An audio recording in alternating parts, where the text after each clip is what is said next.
పట్టు వస్త్రాలు సమర్పించిన ఎమ్మెల్యే ఎన్ఎం శ్రీనివాస్ రెడ్డి.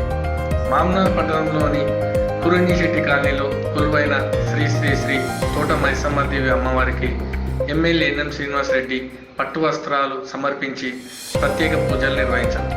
అంతకుముందు దేవస్థానం ఆలయ ముఖద్వారాన్ని ఎమ్మెల్యే శ్రీనివాస్ రెడ్డి ప్రారంభించారు.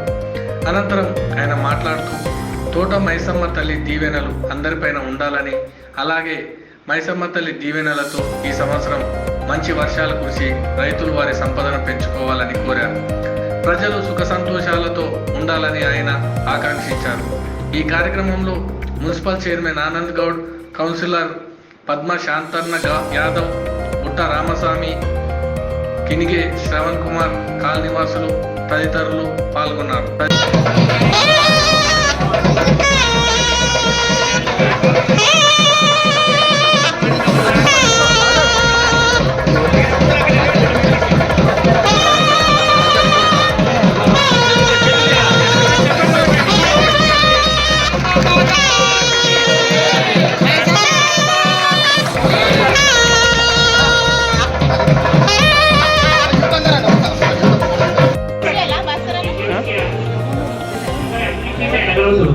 తిప్పేసిన తర్వాత అందరూ ముందు కంటిన్యూ చేసేయండి, ఇక్కడ పెట్టుకోకండి.